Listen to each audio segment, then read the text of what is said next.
Loué soit Jésus-Christ, notre grand Dieu, venu après le péché assumer la nature humaine pour la sauver par sa mort et sa résurrection. Sa grâce et sa paix soient avec vous.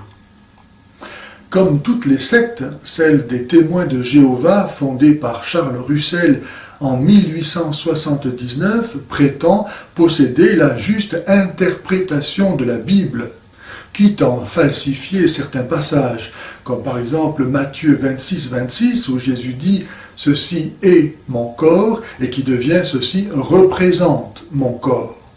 Les dirigeants des témoins de Jéhovah savent tout, y compris la date de la fin du monde, qu'ils n'ont pas cessé d'annoncer pour 1914, 1915, 16, 25, 29, 30, 40, 41, 42, 46, 50, 53, 55, 66, 75, etc. Comment pourrait-il mieux montrer qu'ils sont de faux prophètes?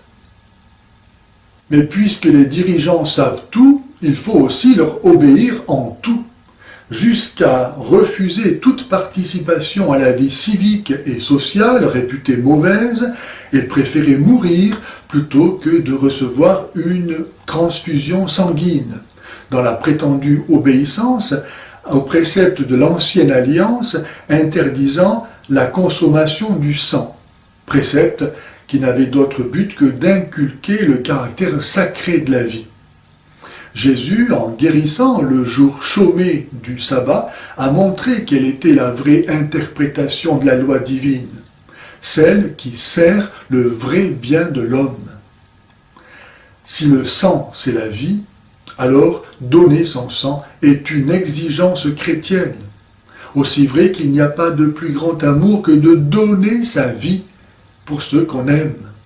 Ce que Jésus a fait, prenez et buvez, ceci est mon sang, versé pour vous. Qui mange ma chair et boit mon sang a la vie éternelle. Et si les apôtres ont demandé aux chrétiens d'Antioche de s'abstenir de consommer du sang, c'était, comme le montre le contexte, uniquement pour leur éviter la persécution des Juifs. Le grand malheur des hérétiques vient de ce qu'ils pensent pouvoir comprendre la Bible en dehors de la communion de l'Église à qui seule elle est adressée et confiée.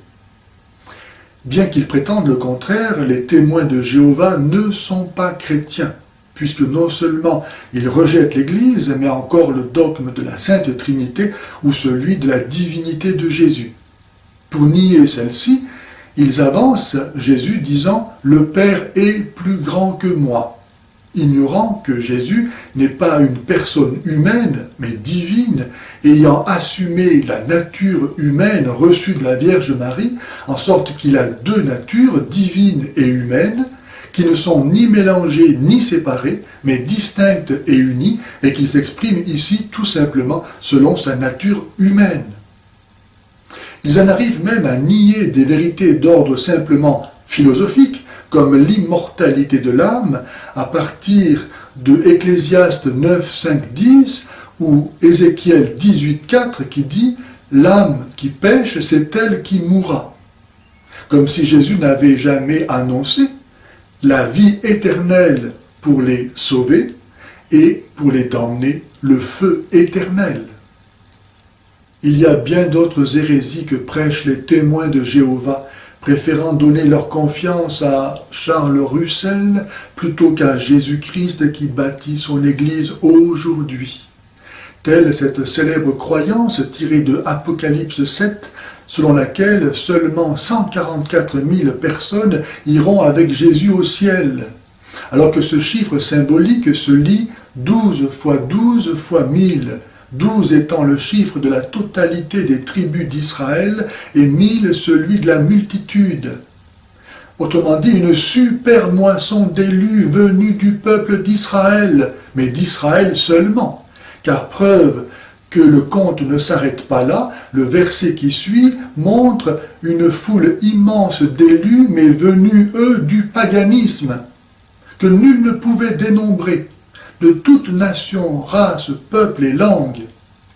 Telle fut en effet une des œuvres du Christ, détruire la barrière qui séparait juifs et non-juifs, cette loi des préceptes avec ses ordonnances, pour créer les deux en un seul homme nouveau, faire la paix, les réconcilier avec Dieu au prix de sa croix.